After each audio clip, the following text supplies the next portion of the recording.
Hello everyone, thank you for coming back and revisiting Kendall's voice. He's not able to speak for himself, so I'm speaking for him.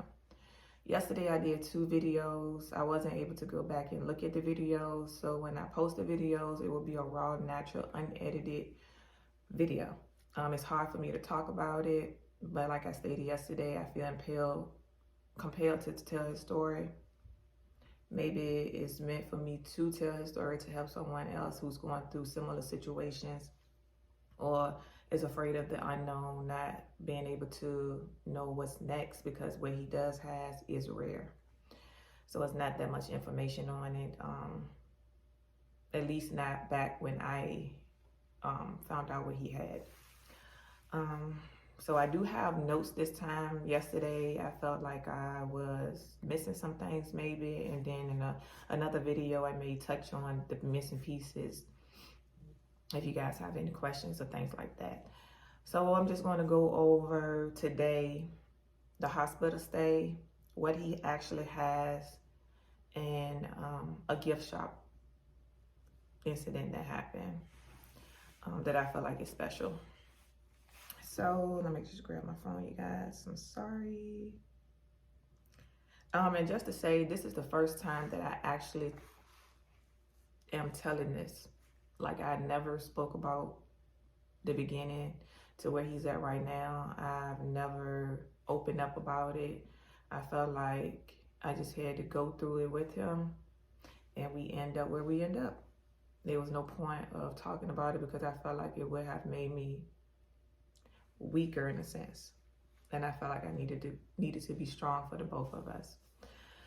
Okay, so I'm gonna start with him being in the hospital. So yesterday I talked about him being in the hospital, the amount of blood that was being taken from him that they had to actually take from the bottom of his foot. And I remember the nurse, like when that happened, I just felt something in me. And it was just like from no sleep to not eating to being freaking afraid for him. Seeing how he looked, it just made me feel so sad because he was so helpless and defenseless. And then he was so little. So I just felt so bad, and all he was doing was just crying. And he just wanted to sleep. That's all he wanted to do was just sleep. So he had finally ended up going to sleep. He was hooked up to everything. I do have pictures. It's hard for me to look at. I haven't looked at those pictures in over 10 years. Well, almost 10 years actually. So I may insert some, I may not in this video. But so it was the second day that I was there. And so I had called my mom and I told my mom, we was in the hospital. And she was like, okay, I'm about to fly out there. And she did. The next flight, she took it. And she came on out. So I was like, okay, my mom's coming out. And I guess the nurse could just see just like how overwhelmed and how tired I am. And then on top of the fact, as I told you guys in previous videos, I was in the military. So I had to tell them, Kendall's being rushed to the hospital. We're in OKC. I don't like people in my business. I don't. And in the military, that's all they do is just be in your business. You can't go to the bathroom without you letting someone know that's what you're going to do. But I felt like I had to protect him. And I felt like it wasn't my story to tell. So I was overwhelmed, and they was calling me, you okay? He's okay. When you guys coming back, you must report. You must let us know what's going on. And in the back of my mind, I'm like, whatever. I don't care. I mentally had checked out.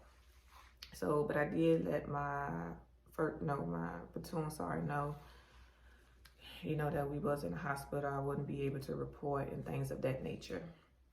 So, I called my mom as I stated, and then the nurse she said, you can go get something to eat, downstairs. I'll watch him. I'll stay in here until you get back. So I was like, okay. As I was walking down the steps, I was like, I'm not hungry. I don't have an appetite. I just want to know what's going on. I just want to know if it's myoclonic jerks or if it's infantile spasms. But in the back of my mind, I had a feeling that it was infantile spasms because he wasn't sleeping. And the only thing that a jerk will startle you, but the cries that he had, it was like he's in pain. He's tired. He's overwhelmed, and he's not able to vocally speak it and talk and tell me. So his body was just like, just done. So I was walking down there. I was like, I'm not gonna eat. So someone was like, just go to the gift shop. Like a voice in the back of my head was like, just go to the gift shop. So I went downstairs. I went to the gift shop, and I had picked up this Bible. The Bible is 10 years old. OKC Hospital. I picked up this Bible, and I had picked up a pink rosary, which is broken and lost somewhere because kids, they get stuff and they end up breaking it. So I no longer have the rosary, but I still do have the Bible, and it's in good condition. However, I went downstairs to the gift shop and I bought the Bible, and I keep pictures in the car of me and him. You know, like back in the day, you know, we'll put like a picture in the speedometer where that's at, or we'll put it in the sun visor, things like that. So I had ended up taking it, put it in this diaper bag before we got to inside Children's Hospital. So I had the picture, and I went downstairs to the gift shop and I bought the Bible and the rosary, and I just flipped through the Bible. And I don't remember exactly what it fell on, but what I do remember is it basically was saying, be strong for him. You have to be strong for the both of you guys. That's what I took from the passage. So, because I was about to break down, like I was about to cry, because it is not what, you know, like when you have a child, you don't envision, especially a boy, you're like, oh, he's going to play sports and I'm going to teach him this and we're going to do this together. It's going to be just me and him. I had, at the time, my career, I had my own place. I had my own car. That was the only child that I had. I was 25 years old. So it's not like I had him super young. So it was a whole other life that I envisioned for the both of us. You don't really think like, Dad, I hope he's healthy. I hope he's in good condition. I'll take anything else as long as he's able to live a productive and full life, even if I'm no longer here. So I flipped through the Bible. I read it. You know, in the Bible, it's different words, but my eyes directly went to one section, and I read that one section, and it basically told me to be strong. I had to be strong. I couldn't break. I could bend a little, but I could not break because he needs me. So I put the picture right there, put the rosary right there. I went back upstairs and I just held his hand, and he was sleeping. He had so much hair on his head that the EEGs that they had hooked up, it was like they had to move his hair, rub it down and patch it on, and I was just holding his hand. And to this day, I have never cried. I may get sad some days it may be like too much, but I never cried. Not to say that me crying is weak, or for those who do cry or just get overwhelmed. If that's your way of expressing your emotion and just letting it out, then by all means do so. However, for me, I felt like if I would have cried, I would have broke. And I didn't want to break. And I rarely cry anyway. So I felt like, and when I do, it's like I'm either really upset or I'm just done. So I never cried, not even to this day. And I went upstairs and I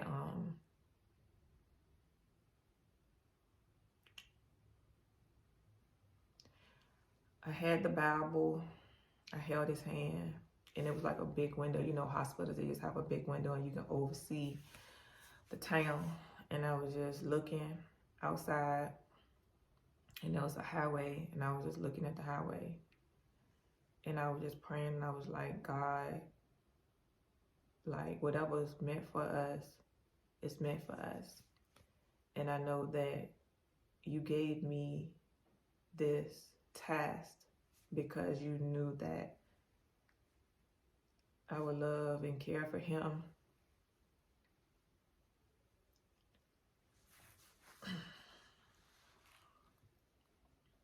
It's hard to talk about. I block it out. I don't talk about it. I don't think about it. I was living and moving in the days.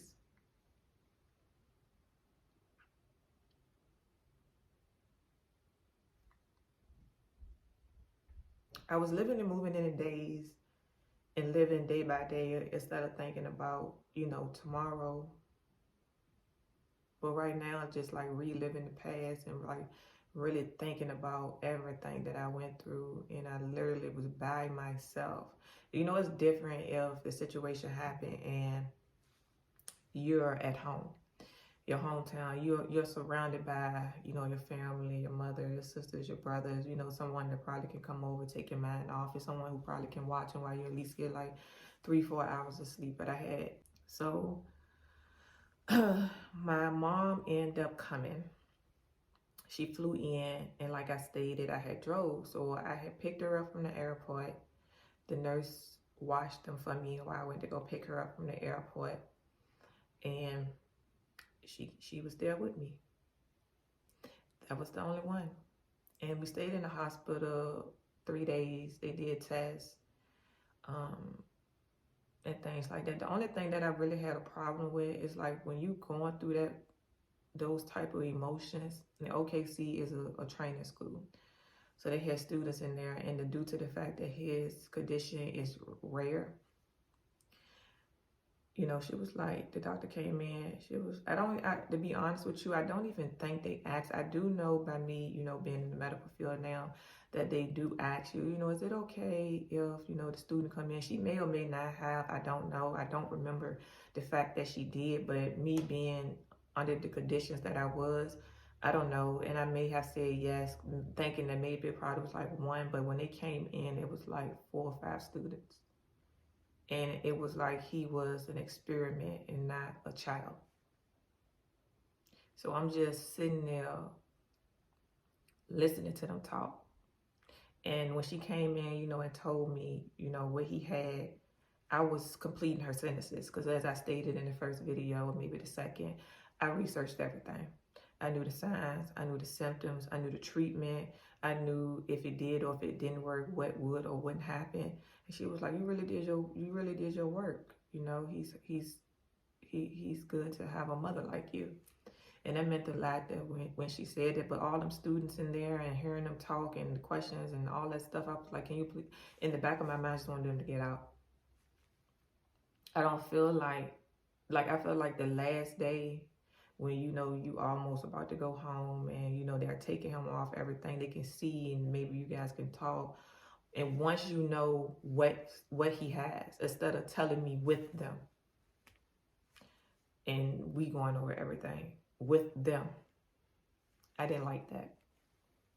So she told me, and as I stated, it's infantile spasms. That was his initial diagnosis, infantile spasms, which is a constriction of the muscles. And his condition,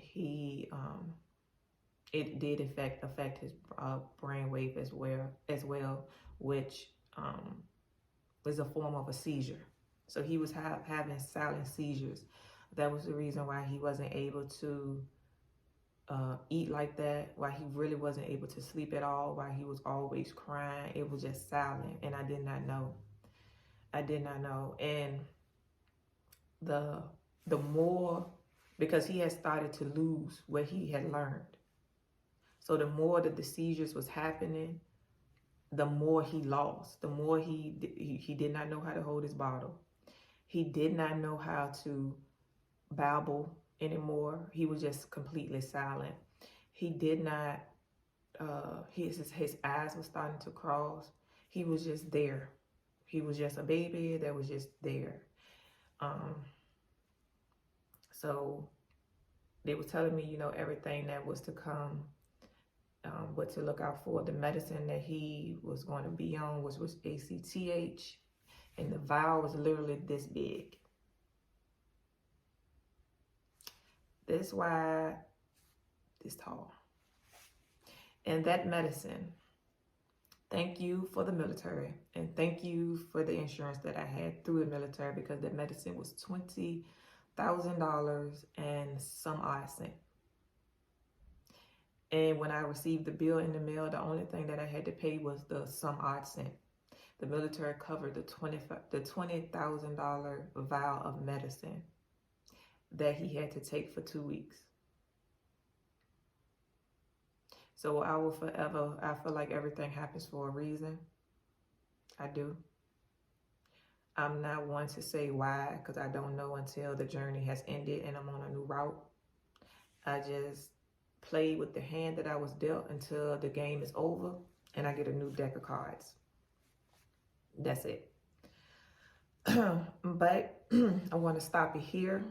I'm going to talk about me going home with him, the medicine that he was given, how he had to take it, how long he had to take it, the effects of the medicine after the fact. And I thank you guys for joining Kendall's Voice.